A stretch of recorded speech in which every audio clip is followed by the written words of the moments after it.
Bonjour, on se retrouve aujourd'hui une nouvelle fois au Cercle de tir du Vissou qui a la gentillesse de m'accueillir. Donc n'hésitez pas à regarder leur site internet et également leur chaîne YouTube. Il y a tous les liens dans la description. On va voir dans cette vidéo le SIG Sauer P320 et plus particulièrement le M17 qui est aujourd'hui en train de remplacer les Beretta M9 dans l'armée américaine. Et cette arme a été officiellement adoptée en 2017, donc c'est une arme qui est assez récente. C'est en 2011 que l'armée américaine annonce qu'elle souhaite remplacer ces Beretta qu'elle utilise en fait depuis plus de 30 ans. Et ces Beretta commencent à être en fin de vie, et malgré le remplacement de diverses pièces, les armes atteignent la fin de leur durée de vie, et donc il faut les remplacer. L'annonce officielle va prendre quelques années, mais en septembre 2015, on annonce le programme Modular Handgun System, MHS, qui va remplacer les anciens pistolets. Et l'objectif est d'avoir deux versions de cette nouvelle arme, une version standard et une version plus compacte. L'armée cherche aussi une arme plus moderne à laquelle on peut attacher plus facilement des accessoires comme des lampes, des lasers ou des viseurs points rouges. Et l'arme doit être évidemment fiable et aussi plus précise que le M9 et elle doit être capable d'être utilisée avec un modérateur de son. Et enfin, il fallait que cette arme ait un indicateur de chambre chargée ainsi qu'une sûreté ambidextre. Pour des raisons de coût, l'arme doit obligatoirement être déjà commercialisée. L'armée ne veut pas de prototypes qui vont nécessiter des années de développement et on n'est pas du tout dans la même optique que le développement du Mark 23 dont j'avais parlé précédemment et dans lequel l'armée finançait le développement et les prototypes d'Heckler & Koch. Donc pour le M17, on va avoir 12 entreprises américaines et européennes qui vont proposer leurs pistolets. Et parmi ces entreprises, on va trouver bien sûr l'AFN avec une variante du FNS, Glock avec un Glock 17 et Glock 19 MHS et Sig Sauer avec son P320. Ce sera finalement Sig Sauer qui sera désigné vainqueur en 2017 avec son P320 modifié, désigné XM17 pour la version standard et XM18 pour la version compacte. La proposition de Sig est jugée la plus pertinente et le meilleur compromis en termes de performance et de prix. Glock va saisir la justice sans succès pour contester ces résultats. Et l'entreprise autrichienne Steyr va également saisir la justice et accuser Sig Sauer d'avoir violé un de ses brevets. Finalement, la justice donnera raison à SIG en 2020 et Steyr ne recevra aucune compensation. Les premiers M17 seront reçus par l'armée américaine dès la fin 2017. Et en tout, c'est plus de 421 000 M17 et M18 qui vont être distribués. On va avoir 195 000 pour l'armée de terre, 130 000 pour l'armée de l'air, 61 000 pour la marine de guerre et 35 000 pour le corps des marines. Comme souvent, quand on adopte une nouvelle arme, il y a des polémiques. Et la première polémique du M17 concernait sa résistance au choc. Car on avait différentes histoires qui expliquaient qu'en cas de chute, les M17, M18 et également les P320 pouvaient faire feu. Et c'est un problème qui a été résolu par Sig Sauer qui a légèrement modifié le groupe de détente afin que l'arme soit totalement sûre lorsqu'elle tombe par terre et qu'il n'y ait pas assez d'inertie ou du moins que l'inertie ne permette pas à la détente de reculer et à l'arme de faire feu. Mais maintenant qu'on a vu un peu l'histoire de ce pistolet, on va le regarder de plus près et tirer un peu avec. Et ben on est parti pour tirer pour la première fois avec ce M17. Donc là, on a notre chargeur qui 18 coups.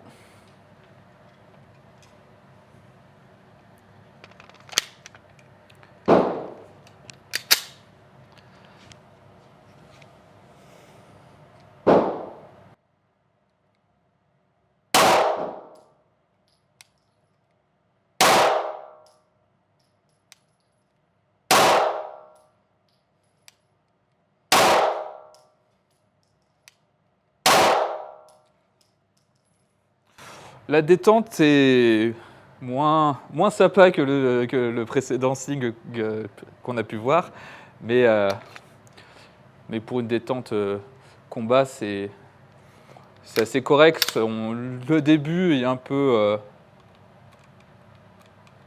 mou, mais on a un point dur qui est assez voilà, qu'on trouve bien. Et après, c'est vrai qu'il faut appuyer relativement fort pour que le coup parte. Mais bon, ça reste très sympa. Mais comme il est plus léger, il recule un peu plus, mais c'est totalement gérable. Vu que c'est du 9 mm, ça ne recule pas non plus énormément. D'un point de vue ergonomique, en fait, on a soit des stries de préhension à l'arrière, hein, comme sur beaucoup d'armes, mais également, on en a à l'avant, afin de vérifier rapidement si on a une cartouche ou pas dans la chambre. Et ça va aussi permettre d'utiliser peut-être la glissière si on a soit on a un modérateur de son au bout du canon. Et on a aussi notre levier de sûreté qui est des deux côtés de l'arme. Donc si on la lève, ça bloque totalement le groupe de détente. Donc il faut la baisser. C'est un peu similaire à un 1911. Donc voilà, avec le pouce, on l'enlève. Je ne pense pas qu'elle ait été utilisée souvent parce qu'elle est assez dure à remonter. La plaque qu'on voit en haut, en fait, sous cette plaque, il va y avoir un système pour attacher un viseur point rouge. Sinon, le reste de l'arme, c'est du grand classique. Le bouton d'éjection du chargeur est sur le côté gauche, mais je crois qu'on peut rapidement, ou du moins aisément, le faire basculer du côté droit pour les tireurs qui seraient des gauchers. Les organes de visée, je ferai un gros plan dessus. On a 3 points, simple, efficace, et d'un point de vue ergonomie, c'est assez confortable. À titre personnel, je trouve ça plus confortable qu'un Glock, parce que l'angle de la poignée m'a l'air plus droit que sur un Glock, donc c'est extrêmement... Voilà, c'est confortable, c'est très confortable. Et évidemment, il s'agit d'une arme moderne, on a un rail Picatinny devant le pontet. On a également sur ce pistolet un indicateur qui va nous dire s'il y a une cartouche dans la chambre. Et c'est une petite pièce, un petit levier qui est ici. Et quand on va chambrer une cartouche, il va légèrement se lever. Je ne sais pas si à la caméra on le voit, mais on le sent qu'il dépasse et ça permet de savoir rapidement s'il y a une cartouche dans la chambre, même si normalement on devrait toujours savoir s'il y en a une.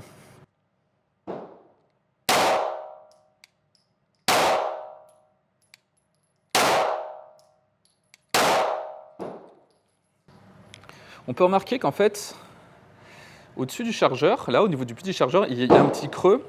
Et c'est pas par hasard qu'on a laissé un petit creux, c'est que si pour une raison ou une autre, le chargeur est bloqué et qu'on ne peut pas l'éjecter via le bouton, ça fait un endroit où tirer très fort afin de l'enlever. Le démontage du M17 est extrêmement simple et il est assez similaire aux autres pistolets Sig Sauer. Donc on va évidemment vérifier que l'arme n'est pas chargée. Et quand la culasse est à l'arrière, on a un levier qui est ici sur lequel on va pousser. Et ce qui va nous permettre de séparer l'arme en deux. Donc on a notre glissière, on a notre ressort récupérateur qui est ici. Donc on va l'enlever. Désolé, l'arme est toute cracra parce qu'on a un peu tiré avec.